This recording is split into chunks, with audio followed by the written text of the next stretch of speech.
बिस्मिल्लाहिर्रहमानिर्रहीम अस्सलाम वालेकुम डियर स्टूडेंट। आज हम आईकॉम पार्ट 2 की जो प्रिंसिपल ऑफ अकाउंटिंग की बुक है सुहेल अफजल और MRF चौधरी साहब की, उसका जो चैप्टर नंबर 4 है accounts of joint stock company shares वाला जो चैप्टर है, तो उसकी एक्सरसाइज नंबर 11 आज हम करने जा रहे हैं।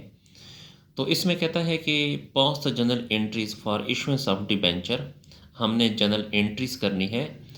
तो ए में कहता है कि 6,000 debentures of ₹100 each issued at par for cash. 6,000 debenture हमने 100 रुपये के हिसाब से इशू किए हैं और at par for cash.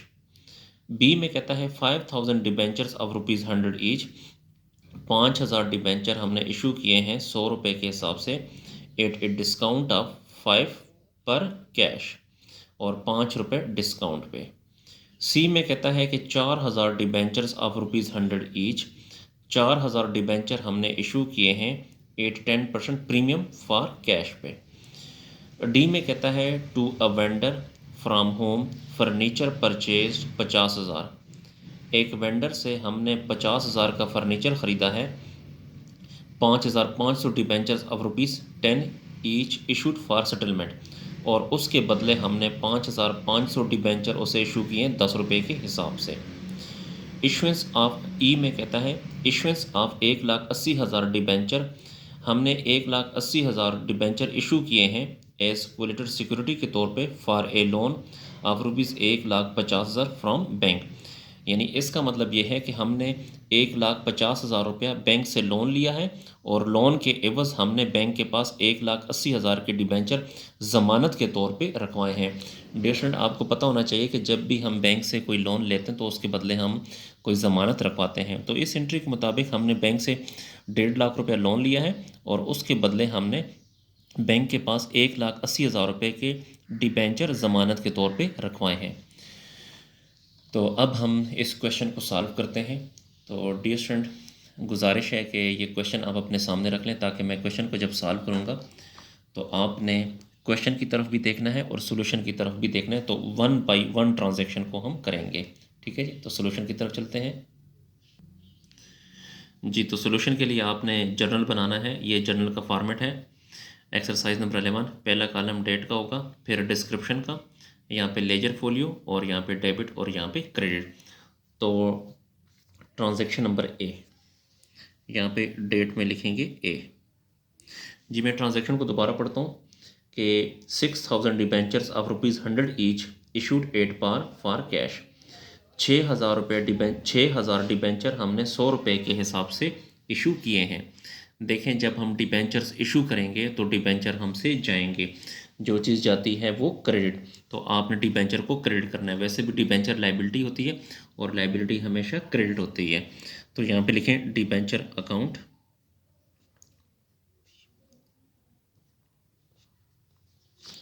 Debentures account credit. तो देखिए, जब हम डिबेंचर्स इशू करते हैं तो उसके बदले हमारे पास कैश आता है। यानी जब हम डिबेंचर सेल करेंगे, जो जिन लोगों पे हम सेल करेंगे वो हमें कैश देंगे तो हमारे पास कैश आएगा। तो जो चीज़ आती है वो डेबिट। तो कैश की जगह आपने बैंक को डेबिट करना है, क्योंकि ये सारा लेन देन जो है बैंक के थ्रू होता है। तो बैंक को डेबिट करें। वैसे भी बैंक या कैश एसेट होता है और एसेट हमेशा डेबिट होता है। तो बैंक अकाउंट डेबिट। 6,000 डिबेंचर हमने इशू किए 100 के हिसाब से, तो 6,000 को मल्टीप्लाई करेंगे 100 से। तो 6,000 को जब 100 से मल्टीप्लाई करेंगे तो ये आ जाएगा 6 लाख। यहाँ पर भी 6 लाख।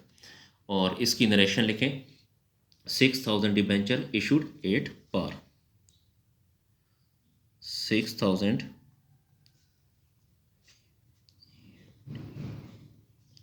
डिबेंचर्स इशूड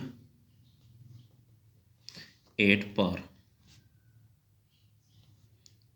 के 6,000 डिबेंचर हमने इशू किए हैं एट पार पे जी। उसके बाद ट्रांजैक्शन नंबर बी, तो डेट के कॉलम में बी लिखें। तो बुक में देखें, बी को पढ़ते हैं। 5,000 डिबेंचर्स ऑफ ₹100 ईच, 5,000 डिबेंचर हमने 100 रुपये के हिसाब से इशू किए हैं एट ए डिस्काउंट ऑफ 5 पर cash.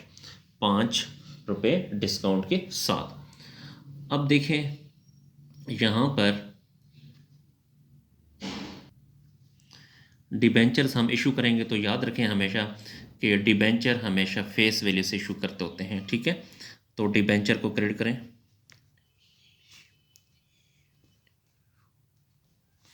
Debentures account credit. Debentures हैं 5,000 और फेस वैल्यू 100, यानी एट पार वैल्यू 100, और इसके बदले बैंक हमारे पास आएगा यानी कैश आएगा, तो bank account debit. Dear student, ये डिस्काउंट का केस है तो याद रखें डिस्काउंट हमेशा डेबिट होता है। तो यहाँ पे लिखें discount on issue of debenture, discount on issue of debenture account, या सिर्फ डिस्काउंट भी ले सकते हैं। अगर आपने पूरा लिखना है तो discount on issue of debenture. तो देखें डिस्काउंट कितना है, ₹5 है ना, तो आपने 5,000 डिबेंचर को 5 से मल्टीप्लाई करना है, तो ये आ जाएगा 25,000, और 5,000 को 100 से मल्टीप्लाई करेंगे तो ये आ जाएगा 5 लाख। अच्छा, फिर टोटल जो प्राइस है वो कितनी है, 100 है, 100 में ₹5 डिस्काउंट तो बाकी 95 रह गया। तो 5,000 डिबेंचर को आपने 95 से मल्टीप्लाई करना है, तो 5,000 को 95 से जब मल्टीप्लाई करेंगे तो ये आ जाएगा 4,75,000। तो इसकी नरेशन लिखें, 5,000 debentures issued at discount, 5,000 debentures issued at discount, के 5,000 डिबेंचर हमने इशू किए डिस्काउंट पे। उसके बाद सी ट्रांजैक्शन में आ जाएं जी, पेज को थोड़ा सा ऊपर कर लेते हैं। अच्छा, सी ट्रांजैक्शन में कहता है कि 4,000 डिबेंचर्स ऑफ 100 ईच, हमने 4,000 डिबेंचर्स इशू किए 100 के हिसाब से, एट 10% प्रीमियम फॉर कैश और 10% प्रीमियम पे। तो इसको थोड़ा सा ऊपर करें, पहले पेज को ऊपर कर लेते हैं जी। दोबारा मैं पढ़ता हूँ, सी में 4,000 debentures at 10 each at 10% premium, 4,000 debentures of ₹100 each at 10% premium for cash. अच्छा, तो डिबेंचर हमसे जाएंगे तो डिबेंचर को क्रेडिट करें, डिबेंचर्स अकाउंट क्रेडिट, क्योंकि डिबेंचर हमने इशू कर दिया तो डिबेंचर हमसे चले गए, जो चीज़ जाएगी वो क्रेडिट। वैसे भी डिबेंचर लायबिलिटी होती है, लायबिलिटी हमेशा क्रेडिट होती है। इसके बदले कैश हमारे पास आएगा, तो कैश को डेबिट करें, लेकिन कैश की जगह आप बैंक को डेबिट करें क्योंकि सारा लेन देन बैंक के थ्रू होता है। इसके अलावा डियर स्टूडेंट, ये प्रीमियम का केस है। प्रीमियम के बाद में बारे में याद रखें कि प्रीमियम हमेशा क्रेडिट होता है। तो यहाँ पे लिखें प्रीमियम अकाउंट क्रेडिट।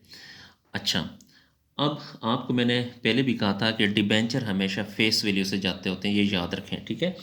तो सी में कहता है 4,000 डिबेंचर्स ऑफ ₹100 ईच, तो 4,000 डिबेंचर्स हैं 100 के हिसाब से, तो 4,000 को 100 से मल्टीप्लाई करेंगे तो ये आ जाएगा 4 लाख।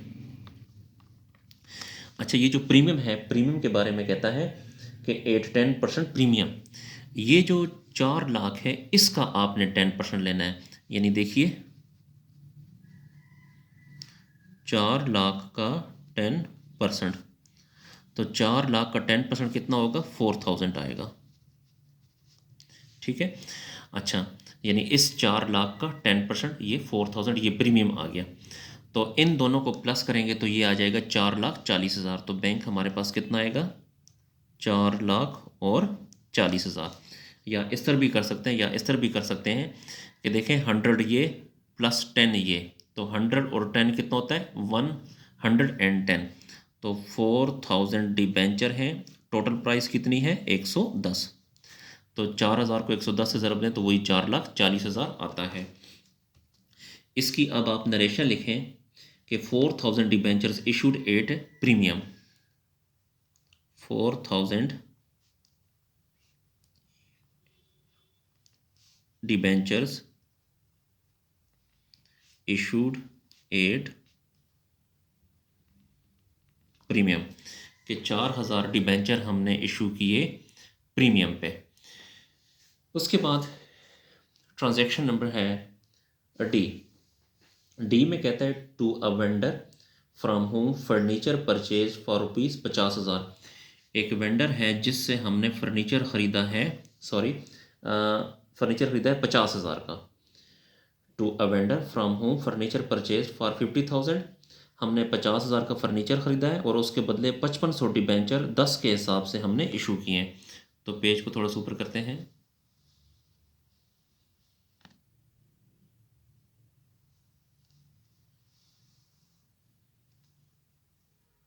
जी, तो अब डी के मुताबिक हमने फर्नीचर ख़रीदा है तो हमारे पास क्या चीज़ आई, फर्नीचर आया। जो चीज़ आती है वो डेबिट। और वैसे भी आपको पता होना चाहिए कि फर्नीचर एसेट होता है और एसेट हमेशा डेबिट होता है। Furniture account debit. और इसके अलावा हमने उसको दिए हैं डिबेंचर, तो डिबेंचर हमसे जाएंगे। तो यहाँ पे लिखें डिबेंचर्स अकाउंट क्रेडिट।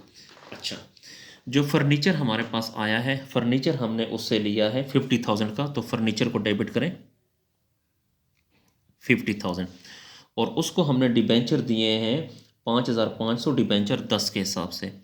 तो 5,500 मल्टीप्लाई 10, तो 5,500 को 10 से ज़रब देंगे तो ये आ जाएगा 55,000। तो देखिए अब यहाँ पे थोड़ा सा देखें, हमने उसे डिबेंचर दिए हैं 55,000 के, जबकि हमने उससे फर्नीचर लिया है 50,000 का। तो इसमें से इसको माइनस करेंगे तो बाकी यहाँ पे कितना बचा, 5,000। तो ये जो डिफरेंस है इसे आपने डिस्काउंट कहना है। तो यहाँ पे लिखें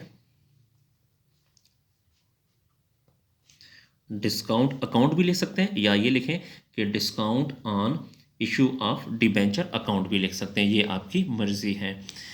अच्छा, अब इसकी नरेशन लिखते हैं कि 5,500 debenture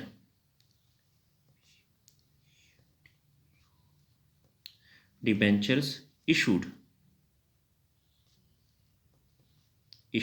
to vendor, issued to vendor.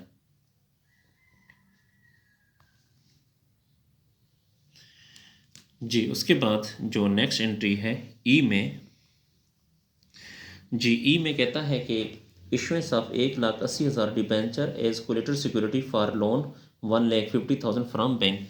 Bank से हमने 1,50,000 का लोन लिया है, बैंक से हमने 1,50,000 का लोन लिया है और उसके बदले हमने 1,80,000 रुपये के डिबेंचर हमने इशू किए हैं। तो देखिए हमने चूँकि डिबेंचर्स की एंट्री करनी है तो हमने कितने डिबेंचर इशू किए, 1,80,000 के। तो हमसे क्या चीज़ गई, डिबेंचर गए, तो जो चीज़ जाएगी वो क्रेडिट। तो डिबेंचर को क्रेडिट करें, डिबेंचर्स अकाउंट क्रेडिट। कितने डिबेंचर्स गए, 1,80,000 के। और अब डेबिट का यहाँ पे नहीं पता कि डेबिट क्या करें। तो याद रखें जब डेबिट और क्रेडिट का पता ना हो तो वहाँ पे आपने सस्पेंस अकाउंट लिखना है। तो यहाँ पे आप सस्पेंस अकाउंट भी लिख सकते हैं या डिबेंचर सस्पेंस अकाउंट भी लिख सकते हैं। तो यहाँ पे लिखें डिबेंचर सस्पेंस अकाउंट 1,80,000। और यहाँ पे आप लिख सकते हैं कि इशुएंस ऑफ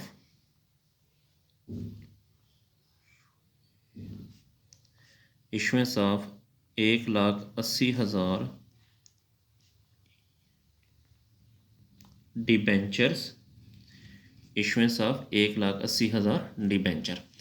अच्छा डियर स्टूडेंट, यहाँ पे मैं आपको बताता चलूँ कि यहाँ पे जो हमने डी में हमने डिबेंचर्स इशू किए हैं, उसके बदले हमने फर्नीचर लिया है, तो यहाँ पे मैंने फर्नीचर को डेबिट किया है। तो यहाँ पे आप फर्नीचर को भी डेबिट कर सकते हैं या फिर यहाँ पे वेंडर को भी डेबिट कर सकते हैं, क्योंकि हमने डिबेंचर इशू किए हैं किसको, वेंडर को, तो वेंडर को भी डेबिट कर सकते हैं, वो भी ठीक है। और अगर आप वेंडर नहीं लिखते तो यहाँ फर्नीचर, तो देखें हमने फर्नीचर ख़रीदा है ना, तो ये ज़्यादा बेहतर एंट्री है कि हमने फर्नीचर ख़रीदा तो हमारे पास ये फर्नीचर आया है। ठीक है जी, तो दोनों सूरतों में एंट्री आपकी दुरुस्त होगी। तो इसके साथ ही हमारा जो क्वेश्चन है वो कंप्लीट हुआ, इसको नोट कर लें। डियर स्टूडेंट, अगर आपको मेरी वीडियो पसंद आ रही है तो मेरे चैनल को लाजमी सब्सक्राइब करें और लाइक करें, और इन वीडियोस को अपने दोस्तों और स्पेशली जो आपके कॉमर्स के जो क्लास फेलो हैं, जो दोस्त हैं, उनके साथ शेयर करें ताकि वो भी इससे फ़ायदा हासिल कर सकें। अगर आपको किसी पॉइंट की समझ नहीं आती तो आप कमेंट सेक्शन में जाकर मुझसे पूछ सकते हैं। अगर आपको आई काम, डी काम या बी काम या बाकी क्लासेस की अकाउंटिंग का सलूशन चाहिए तो आप मेरे चैनल की प्लेलिस्ट में जाकर वहाँ से कंप्लीट सलूशन हासिल कर सकते हैं। शुक्रिया, अल्लाह हाफिज़।